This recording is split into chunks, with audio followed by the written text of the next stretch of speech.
that I want to ask you, Professor Cox, is who is Professor Cox now? Actually, who is Greg Cox now? This overweight old man, terrible hearing, and a bad heart. I don't know.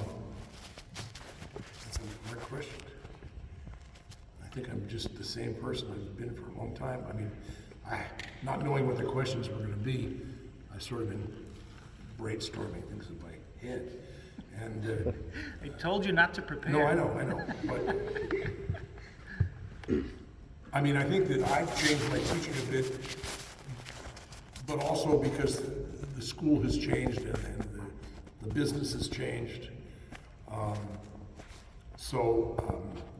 One of the hardest things for me when I started teaching in North Carolina School of the Arts in '71, I was just a year older than my oldest senior, Richard Buckley, who went on to be a very successful opera conductor.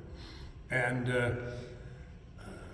I started off figuring that everybody taught and practiced and prepared, and, like Eastman. And so after I sent the first 3 or 4 kids home after 10 minutes, I realized I had to change my standards. That, you know, what worked at North Carolina School of the Arts didn't necessarily work. I mean, what worked at Eastman didn't necessarily work at North Carolina School of the Arts. And similarly, what worked at North Carolina School of the Arts didn't necessarily work at UBC, didn't necessarily work at Western, whatever. So one of the things, which I think is one of Western's strengths, but makes it different than a conservatory like Eastman or Juilliard or whatever, is that this is primarily a teacher's college. If you ever find an old music center that says WSTC, that stands for Washington State Teachers College, which is what it was called until almost when I started teaching here. And that's still our strength. That I don't think, and I'm not making this up, I don't think, and this is, of course, a lot of people are responsible for this, not the least of which is Dr. Bourne and Al Shaw before her, that I don't think I've had a single education student graduate from here who didn't get a job. I mean, maybe not in the I-5 corridor, maybe, you know, in Cle Elum, but at least they went out to work. Whereas the other side of the coin, and of course, William and Kenny are not going to want to hear this, that very few of my performance majors have wound up making a career out of performing. And none of them have wound up playing full-time in an orchestra. And the ones that have careers performing, John Davies is one. He was a very bright student. He got a double master's from Indiana State at Terre Haute, and in theory and trombone. And he's patched together a very good living in Greater Denver, but sort of the meat and potatoes of what he does is he teaches theory in college. But he's got a brass quintet and, you know, the usual shtick, and he plays, you know, he's a driving for dollars guy. You know, he drives around and plays in 6 or 8 little orchestras. And of course, those orchestras are per service, so if they do a Mozart festival, he's not working, but anytime they need trombones, he goes. So that's different, clearly. Although really, even a school like Eastman, the bulk of people don't wind up playing, or at least making a full-time living. My senior year, I was student government president, and one of the things I had to do at the end of the year was I had to give a kind of like sort of what Trump is doing tonight, sort of a State of the Union of like my class to the alumni who came from, you know, to have some big fancy dinner and get held up for more money. And I mean, trying to get money out of professional musicians is really like a waste of time. I mean, if you're trying to get money out of doctors and lawyers, it's pretty easy. But I mean, even the guys playing in the Philharmonic are not making a whole lot of money. So, But anyway, one of the things I did, and of course this is long before computers, so you actually had to do it yourself, is I tried to figure out how many people in the last month number of years who had graduated from Eastman were playing in orchestras. And I was astonished. I would have figured 50%, 60%, 19%. So that's from one of the biggest music schools in the country. So it's a very difficult thing to get a full-time job playing in an orchestra. So while I just spent an hour coaching Kenny on orchestra auditions, or orchestra excerpts, I spend a lot more time, etudes and things like that. And I have had occasionally I have a music ed student who is misinformed enough to say to me, well, I don't have to do this because I'm going to be a teacher. And my answer is, we're working on rhythm. I say, yeah, and so if you're a performer and you got crappy rhythm, you screw up like your brass quintet.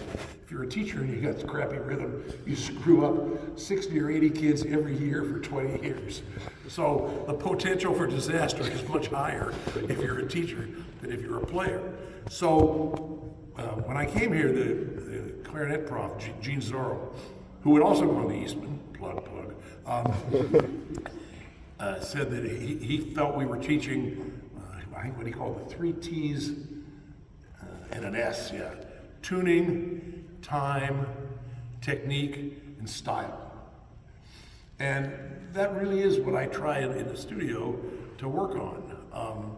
And everybody obviously has different parameters in terms of their playing ability.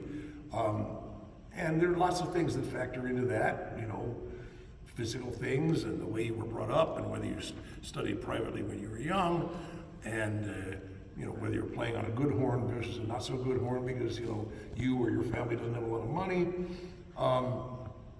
But everybody can learn that kind of stuff. How to play in tune and how to subdivide and the difference between Mozart and Mahler.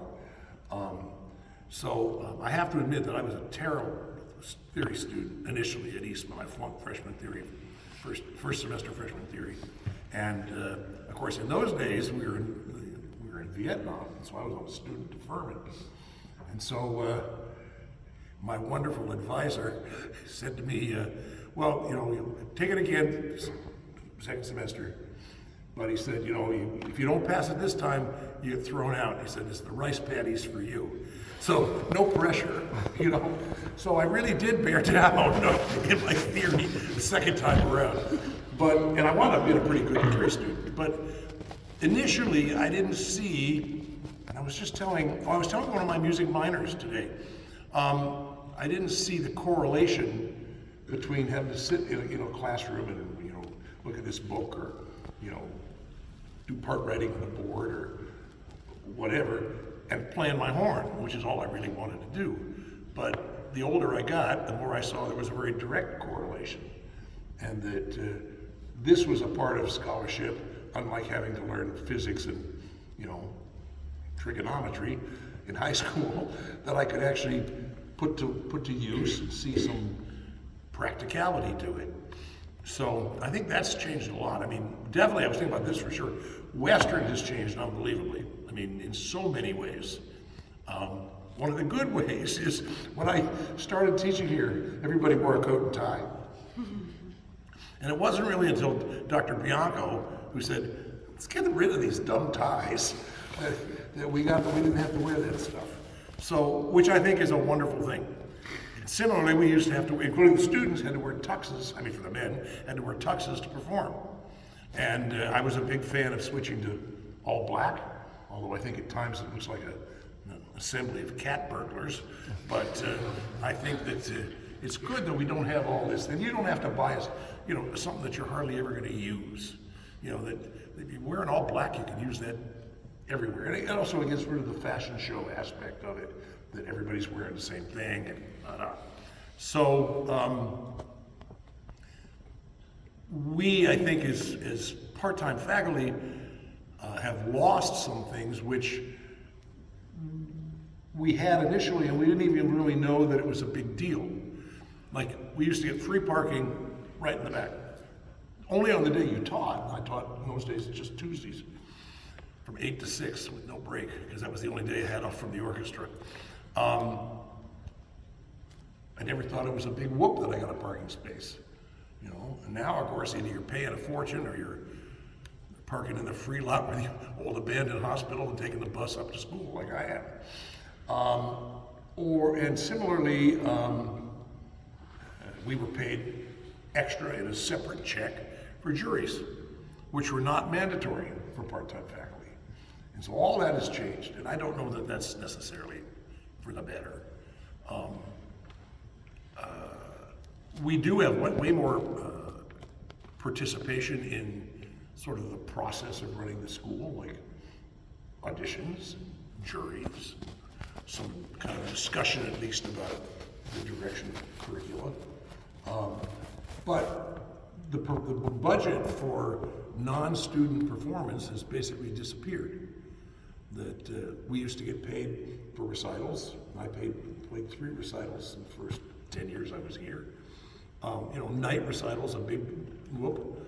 The university paid for the pianist, so I didn't have to pay for them. Whereas, like, you do a recital at UBC, I had to pay for the recitalist, for the pianist. There's no budget really for chamber music. We had for a while, and COVID killed it. We had I thought it was a wonderful series down at the History Museum called Off the Hill that was run by Dr. Dudenbostel. And we played with our low brass trio, which was Dr. Camacho, myself, and Dr. Rutschman, who was the full-time tuba prof before Peter. We had a group, the name of which I can never remember, but I know it's not Totally Tubular, but it was something like that. Our concert was called Totally Tubular, but our tagline was, but our trio was called Trinsic Brass. Okay. Trinsic. So it was a good group, and it was fun. And I played the brass trio with the third horn and the second trumpet from Vancouver Symphony for about 20 years. But that's trumpet, trombone, and horn, which I think of as the traditional brass trio. I'd never played in a brass trio with a tuba. So, I had the odd piece at my camp, but you know, I mean, somebody's working on triangles right now. I think it's Kenny, and I had played triangles at Eastern Music Festival obviously with the tuba guy, but for the most part, I played Poulon trio, Frackenpole trio, Moonbox trio with the standard, brass trio configuration. So we did that, and then the next time that we used trombones was Grâce au Monde, Mio, which was the last time. That was literally when I was driving back to Vancouver, listening to the radio. That was the day the first person died in the nursing home in Greater Seattle of COVID, and that was basically the end of live performances for 2 years. So, which in a way was fortunate because it was also just about the end of my chops. But so all that I think has changed a lot. And the other thing, and we've been talking about this for part-time faculty, is it used to be that really the only thing our job required was teaching. We didn't have to do, there was no email, so we had very little interface with the students other than at their lesson, which was not a good thing necessarily.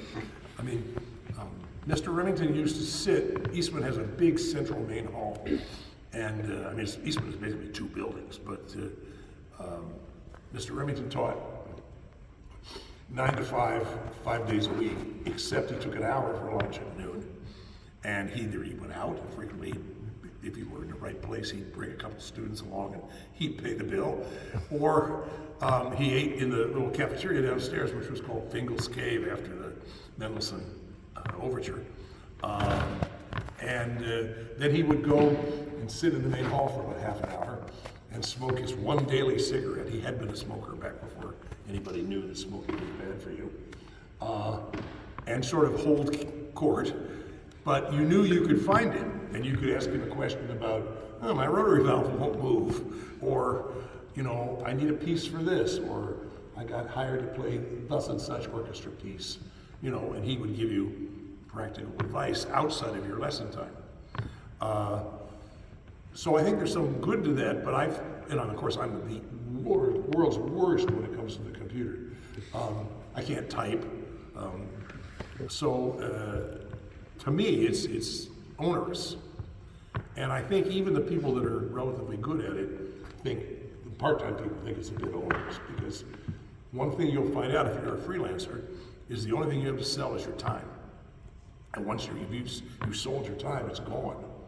So if your time is dissipating for free, that's actually costing you money, because you can't sell that time anymore. But I mean, that's obviously you can't. We're not going back to pencil and paper, unfortunately. It used to take me 0.0 seconds to do my grades. There was a form for each, 214, 314. You put in the grade, put it in an envelope in the music office. What happened to it after that, I have no idea, except you all would get them on your report cards. But who was responsible for that and how they did it without screwing up and did it in the right amount of time? I don't know. But if it weren't for Peter, I'd never be able to input my grades now. We get done and I say, don't leave, we're gonna do my grades after juries are over. So, okay, next question. Yeah.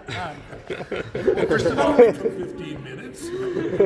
I'm pretty sure that the first email you sent out was to me, and I remember it because there was no punctuation and no capital letters. At the very end, you wrote, "I hope this makes sense. Email sucks." Yeah. And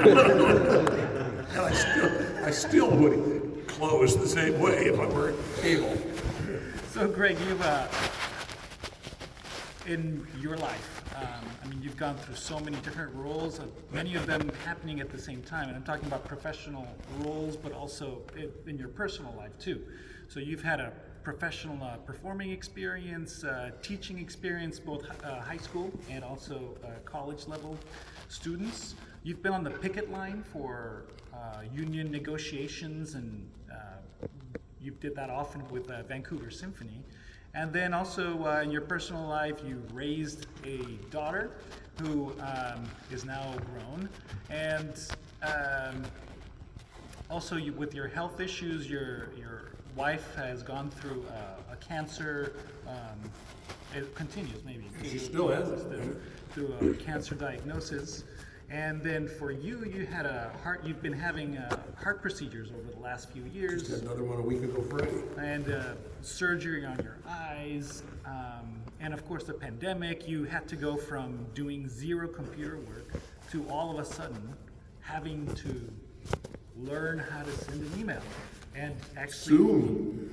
Zoom. Oh, Zoom, right.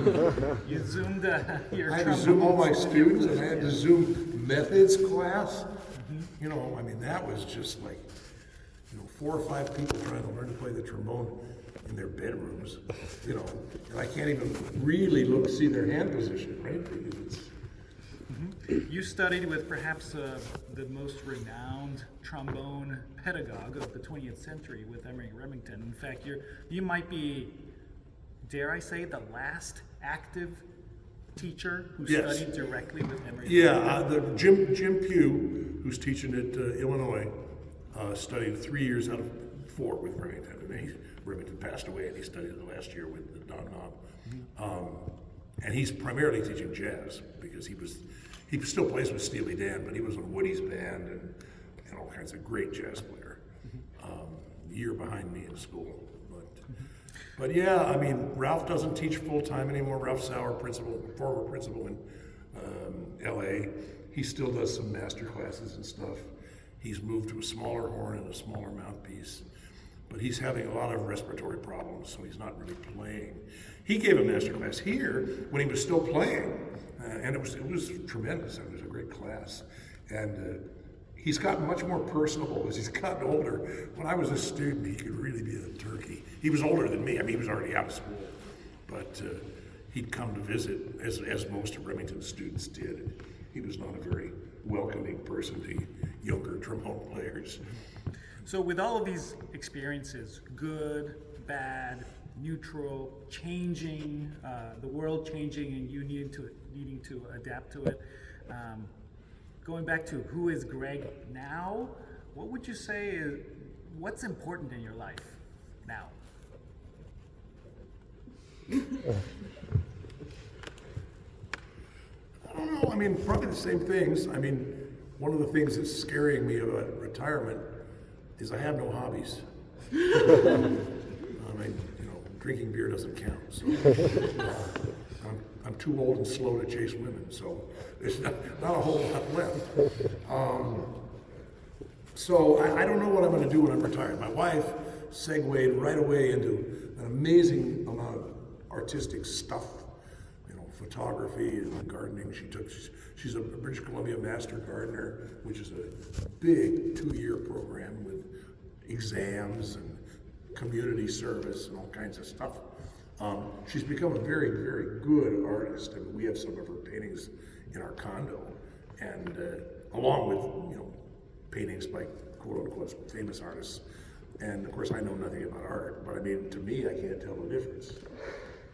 I think that it's not that I'm a biased source, but I mean, I think that her stuff is as good. And I mean, I don't know, I like gardening, but as I get older, it's harder. I like cooking. I enjoy reading, but again, at this point, I'm reading large print books now from the library. So I don't know. I mean, I have no major regrets, certainly. I mean, I have regrets, but that's just the way my career turned out. I mean pretty much everybody in a big school, I think, figured that they were aiming for the Chicago Symphony or Philadelphia or the New York Philharmonic. And, very few people from any school get there, right? I had a very good friend who was a violist who went on to be an orchestra manager, actually. And he said, one day, when we were at Eastman, we were taught we were going to play great music in a great orchestra with a great conductor. And he said, and most of us are 0 for 3. So that's certainly not the case. I mean, I have played lots of great music.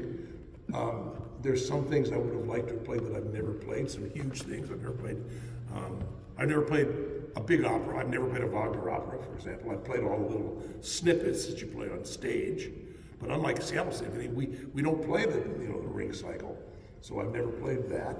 I've never played the Lieder and some of those things that have monstrous brass sections, just because they're too expensive. I mean, most of the really big stuff I played at my summer job because we could make the students play for free. So if there's 6 offstage trumpets, it doesn't cost us any more than the usual 3 guys on stage. So, I certainly, particularly when I was younger and playing auditions, that bothered me. Both my parents and one of my brothers are lawyers. I mean, my parents are deceased now, but I can remember my dad saying, I had just done an audition, and of course, he had no concept of what an audition was, And I think this must have been, it was for second hormone in Baltimore. And I made the semis, I guess, but not the finals. Didn't get the job. Obviously, the guy that got the job had taken my job in North Carolina and is now the second hormone player in Philly, Eric Carlson. And I was, despondent. My dad had hung around, because between DC and Baltimore, it's like an hour. And so, I got in the car and I was, clearly bummed out. And he said, he said, it's like being a lawyer. He said, there's only 9 guys on the Supreme Court. And that's kind of the way it is. I mean, it's awful hard to get, a job in Chicago or Philly or LA or any of those places, because orchestras are so good, there's so many people who want to play them. And of course, they pay the best, which isn't saying much. But it wasn't my student, Gordon, who was the first hormone player in Vancouver. He had a student at UBC who was, in the middle of his master's, and he got in one of the Canadian Forces bands. They don't delineate by like Army, Navy as Reg Forces, which means that anybody who's a full-time musician, in the military full-time. And there's about 6 bands in all the big centers. And anyway, there isn't one in Vancouver. There's one in Esquimalt, which is on Vancouver Island, right outside of Victoria. And so he got in this band, and he was, of course, overjoyed. And he had 1 more year on his master's. And so Gordon said, well, you're going to get him to postpone your enlistment till you finish your master's, right? And he said, why would I do that? He said, my initial pay offer is $10,000 more than Principal Tyrone in Toronto. So it's just a different way of looking at it. And I think nowadays, the military bands are excellent careers. If you're in either military academy band, like West Point or Annapolis, or one of the U.S. bands. Now, the Coast Guard band, I don't know how many of you all heard of them, they were just here. And of course, growing up in Washington, D.C., we never considered them one of the prime bands because they weren't based in Washington, D.C., they're based in New London, Connecticut. But, I mean, it makes sense. You got to have someplace where you can put boats in the water. And my second teacher was career U.S. Marine Band. And he was, again, a great teacher, very different from Remington. It's good that I had sort of the mix. Ken Cloud, who was my first teacher, who was the first trombone player in Seattle Symphony, and whose orchestra buddy, Bill Cole, who was the first trumpet player, wound up basically running the brass end of the music department. I mean, when Bill was here, he taught trumpet, trombone, horn, tuba, and conducted the wind ensemble. And in those days, they had a marching band, and he ran the marching band. So anyway, Ken Cloud was my first teacher. He was a terrible teacher for young kids, but he was a great teacher for me. He taught everybody like they were a college student. And I took half-hour lessons. I don't know, those of you all know Seattle. It's now a piano store in downtown Seattle called Sherman Clay. And that used to be a regular instrument store, sold everything. And they had these minute little cubicles in the basement that people could rent out to teach in. And that's where I took my lesson. In those days, a 4th grader could take the bus alone and not have to worry. And so for a dime, I'd ride down to take my lessons from Ken Cloud. And I had where Westlake Center is now used to be a bus turnaround. And that's where I would wait to catch the bus home. And I can vividly remember week after week standing there waiting for the bus and crying because Cloud had just ripped me a new one again. But it was great because he would not take anything but perfection.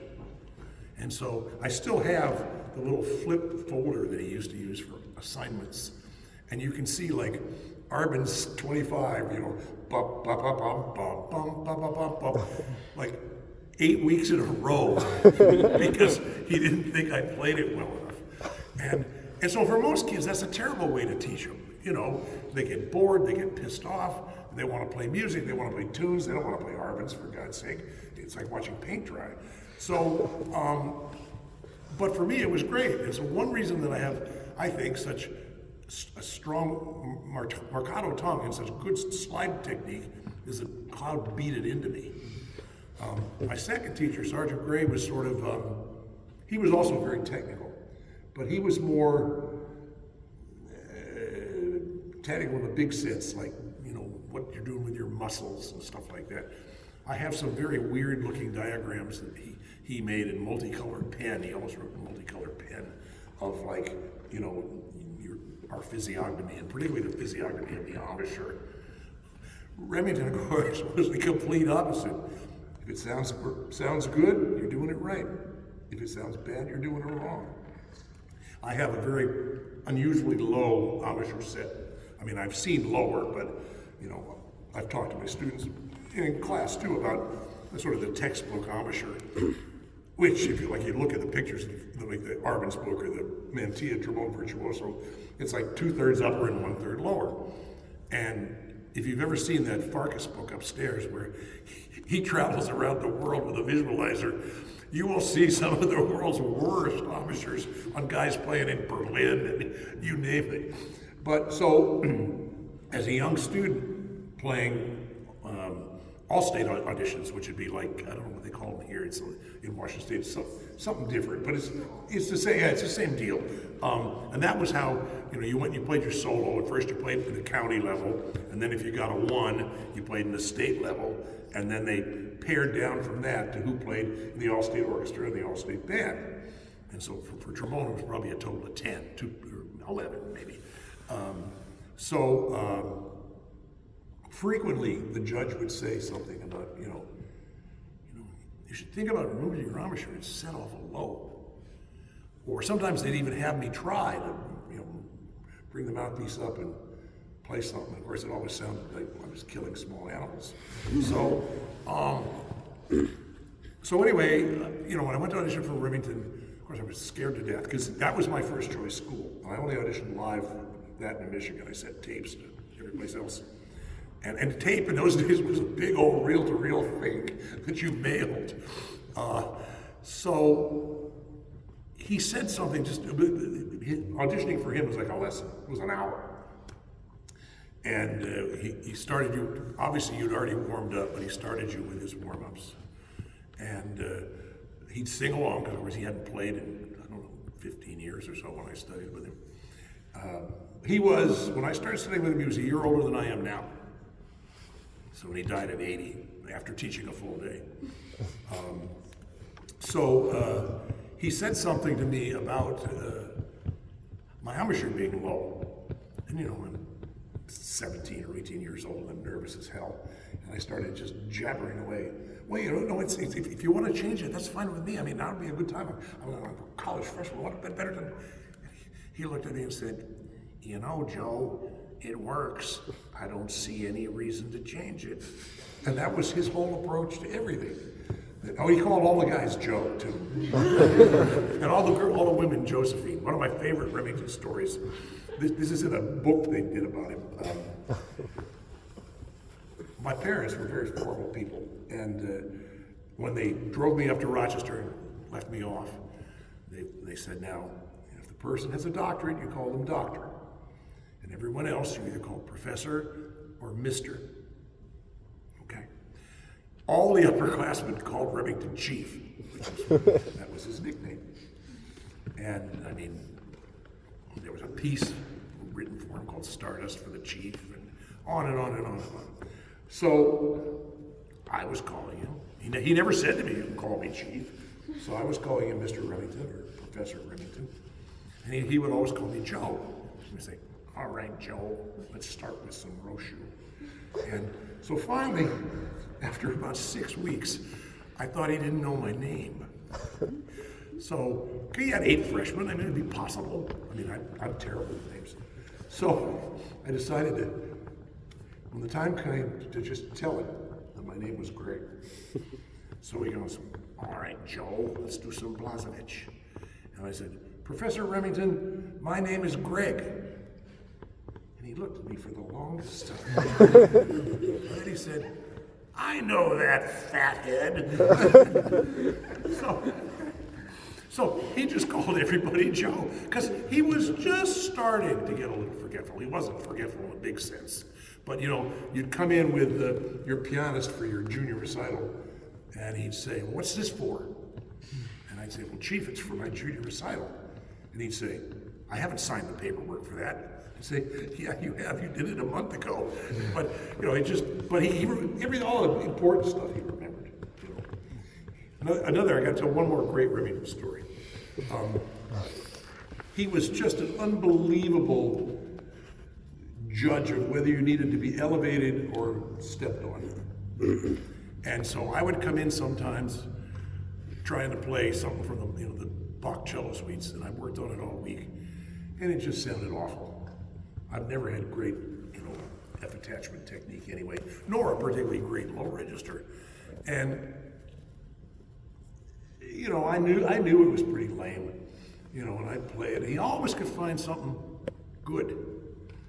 This is good, and this is good, and this is good. Work on this a little, So I always left sort of rejuvenated and wanted to go practice and thought like the end result was going to be worthwhile, that it wasn't like banging my head against a wall.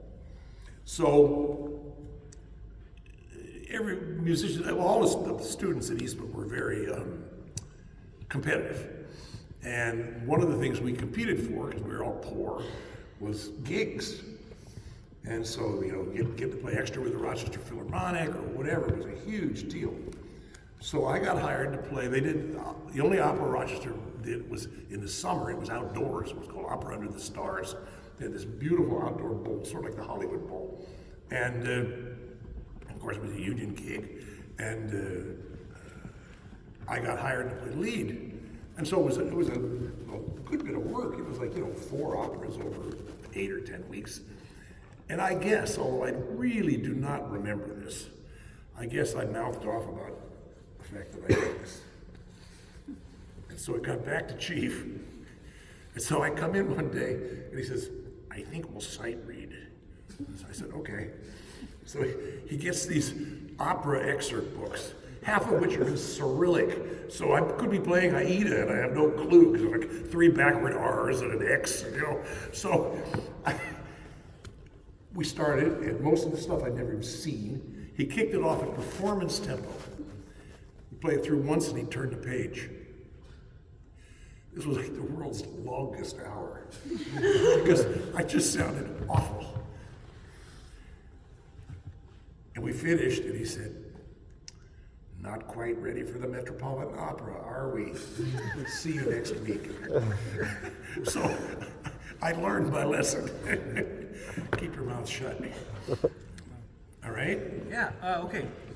You're making my job very easy. My daughter said, what question? Okay, so back in, when did you start at Eastman? Was that like 67. 67, okay. So in 1967, you started trombone studies because you wanted to play. You wanted to be a performer. So I have 2 questions for you. First of all, why, or at what point did you say, I want to go for it to make this my career? At one point, was it before that year, and how much previously before that year? That's my first question. And my second question is, the Greg of now, if you could go back in time and talk to 1968 Greg, what advice? Okay, that's good. There's a podcast, a trombone podcast called the Third Coast Retreat, and they always ask whoever the famous guy is, like if you could go back to high school or college, what would you tell them? I think the main thing I would tell myself, because I practiced like a snake when I was in high school, you know, it's not like I didn't practice. I think one of the mistakes. Practice like a snake? Is that a lot or a lot? Yeah. Otherwise, you know, a lizard is bad, a snake is good. So one of the things I should have done and didn't, because I didn't have any money, was in those days you could audition for these summer festivals for free, and they physically came to your school. I mean, not East Overshoe, but I mean they came to Eastman. So I didn't have to go any place. And so Remington would always tell us, all go audition, because he said, this is great practice. You're gonna play for somebody, they're gonna make some comments, and you're gonna get nervous, and blah, blah. So I always did. And I was lucky that I got something every year, somewhere. I started with the American Wind Symphony, and then we used to call Boudreaux's Barge Band, because that was the conductor, and you were literally on a barge. I got into Colorado Philharmonic, which is called something different now. And finally I got into Tanglewood, but I always turned him down because I always had to like paint houses or work as a janitor or whatever it was that I was doing, because otherwise I didn't have enough money to go back to school. And I really missed out, I think, that way. That not only have I not played for a lot of great conductors, but an awful lot of the music business, even if you're playing in a contract orchestra, is networking. And there are a lot of people that I would have met had I gone to Tanglewood or wherever. Guys from Northwestern and on and on, Peabody and you name it, that I never got to meet. So I really think that was a big mistake. I don't know how I would have done it.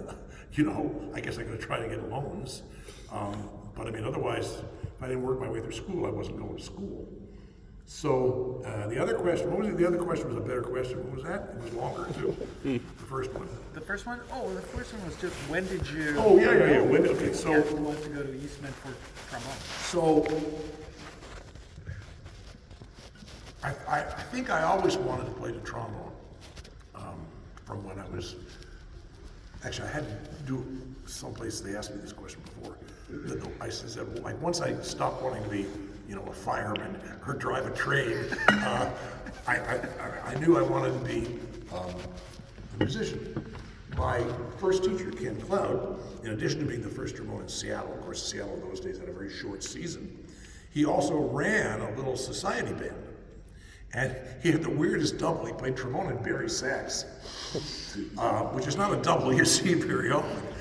But I went to a few of his gigs, and I was just fascinated by that aspect of the music business. So until I got to Eastman and met some of these amazing jazz players, I actually thought maybe I'd be a commercial player. But after about the first week, I said, nope. So, and I was surrounded by guys who were, or by people who were very classically oriented. Freshmen at Eastman, a lot of schools, I think, start a week early.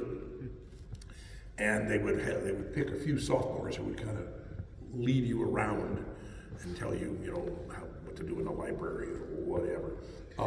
And Greg, why did you say nope when it came to commercial? Because I sucked. Oh.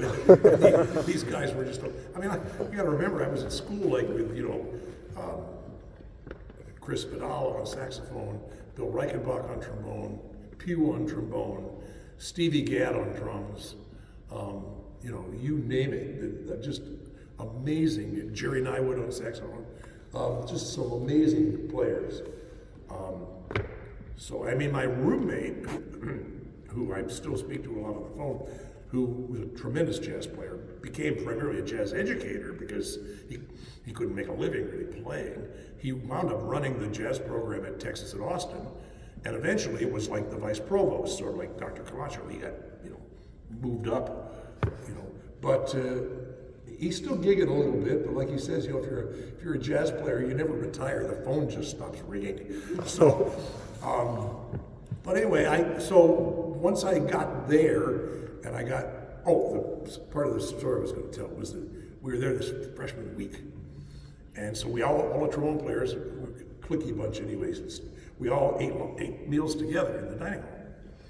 And like the second day or so, everybody else is talking about the tuba mirror. I'm like, what the hell is that? I'd never heard it, didn't know it was a trombone excerpt. You gotta remember, my teacher was a career guy in a Marine band. So I played all the prior solos and all that kind of stuff. But I didn't know anything. I played the county orchestra, so I played, Tchaik 4 and Brahms 2 and a couple of those. But my orchestra experience was basically non-existent. So of course, I ran to the library. This is, again, before computers, you actually had to do the work yourself. And got the excerpt book, Keith Brown, Volume 1, and there it is. And I'm like, oh, still hadn't heard it, didn't realize that it's just me and the baritone singer. But at least I could learn the notes and the tempos, and and eventually, of course, when I got my lessons, Remington started having us learn excerpts. But I was way behind the learning curve on the classical stuff.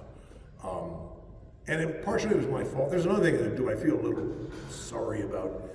I didn't study with an orchestral trombone player second, and that was largely my parents' doing. That Ken Cloud, the music business, I think, was much more regimented than it is today.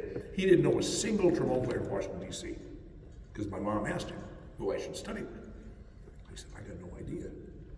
He told me, my mom, to do two things. He said, go to the 2 or 3 big music stores and ask them to teach us trombone, and call the union. So my mom did both.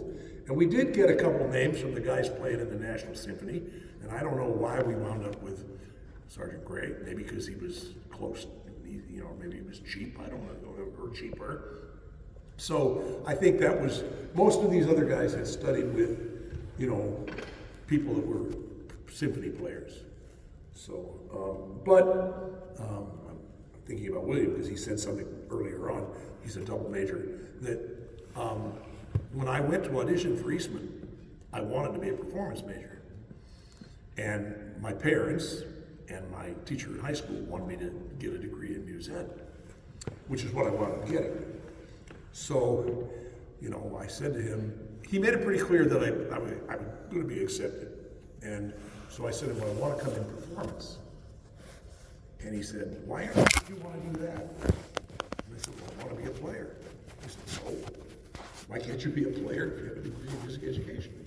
He says, it shows how cheap tuition was in those days. He says, why do you want to spend $4,000 for a piece of paper that says you can play the trombone? He said, either you can play the trombone or not. Why not learn a skill that you can market if you don't get a job playing the trombone, or if somebody punches your teeth out in a bar fight, or whatever. That this way you've got something that is marketable. And I never regretted the fact that I did that, ever. I had to work harder, because not only did I have to practice 4 or 5 hours a day, I had to spend 2 years on the violin and a year on the clarinet and all that kind of stuff, which I never used. But I'm glad I had it. And of course it wouldn't have been, now of course I'm too old to get a job anyway, but my teacher's certificate, which is in New York State, is long expired. But I started teaching right away. First of all, they had a really good program in Rochester where on Saturdays, the students could, for a very, very minimal fee, get private or semi-private instruction from Eastman students. And so I taught there, I guess, for 3 years. And it was good for me because I had to teach some trumpet, I had to teach some tuba. I had to teach some students who English was not their first language. And I speak really nothing else. I had come from a wealthy and academically very strong school system in Maryland, just outside of Washington, D.C. And so I can remember trying to teach like 8th notes and 16th notes with fractions. Kids had not done fractions. And I was like incredulous. But it's just the level of education they were getting, not their fault. So, and I liked teaching. I always enjoyed teaching. Some of it I like more, better than others. But, and I think that I've never denigrated teaching young kids or beginners or whatever. I've not now, at this part of my career, but even into my 60s, I was starting beginners, and I think that's good. And I think it's important. I think that one thing that is important, you guys as a band director, I tell when I teach methods, which is next quarter, I tell them, I said that you're not supposed to know how to play the trombone, really, but you're supposed to be able to set these kids up so they're holding the instrument correctly, and they understand how to take a breath, and where to put their tongue, and all that kind of stuff. And so I said, that's what you have to be able to do. And similarly, if you're going to be a band director, you have to be able to do that with a flute, and on and on and on. I did conduct a student orchestra for quite a while in Vancouver, and these kids were, the best players. Yeah. And somebody would come up to me, We've got like 2. oboe player, and say, what's the trill fingering for this? And I go, you're going to have to ask your teacher. I got no clue, But they figured I'm conducting an orchestra. I must know this stuff. We got to go? Yes, but I have I guess a going away question, actually. And if you could answer it in 30 seconds or less. I don't think I could get my social security number in 30 seconds or less. If you hadn't gone into music, trombone playing, what would you have done over the last 50 years? Well, I certainly wouldn't have been a lawyer, which is what my parents wanted me to be, and that was why I auditioned live in Michigan, because that was where my dad had got his JD and had actually taught law for a while prior to the Second World War. And he thought that being in that milieu that I'd get interested in the law. Not going to happen. Because I worked for the university in a variety of things, including primarily in the kitchen. By the end, I was cooking the Sunday dinner, which was the one day that the chef had off. Now, he did all the prep, but I was cooking it and serving it, and it's 280 kids if I screw up. So they wanted to send me to Cornell Hotel Management School. on their nickel. And then the presumption was I was going to come back and work for the University of Rochester in some capacity. I probably would have done that, you know. And for a long time I had this dream of sort of opening a restaurant on the side. You know, I had a student here who took a degree in chemistry, and he owns a brew pub now in Greater Spokane. And he brought me some of his beer, it's lethal. But he's also got a performance venue, and he books the acts. He doesn't play, but he books the acts, and so he's using his musical skills, you know. Yeah. There's a guy, a big booker in Seattle, by the name of Hunter Motto. You might see his name like in The Stranger and things like that. He was a student here. He took trombone lessons for about 2 years, maybe, and he started off booking acts in the VU, you know, and here he is booking, you know, big rock acts and all kinds of stuff. So there's lots of things, but I think I would have gone into food service in some way because I liked it. I still do all the cooking. My wife doesn't like cooking, so yeah. Great. All right. So party at Greg's tonight. He's Yeah. cooking. So we're not done celebrating Professor Cox's professional just accomplishments over the last 40 plus years, because Brassapalooza there's part of it is actually going to be what we're calling internally Gregapalooza during Brassapalooza. So more to honor Professor Cox later on. And I appreciate all this. I've really, you know, I've been very fortunate. There were certainly down years in the Vancouver Symphony for a variety of reasons, and many years coming here for my day was the bright light of my week, and going to the orchestra was just what I had to do for a paycheck. Not always. I mean, there were some great years, but not all of them. So, all right. Well, thank you very much. If you have class next, please go to class. If you don't have class, please help put away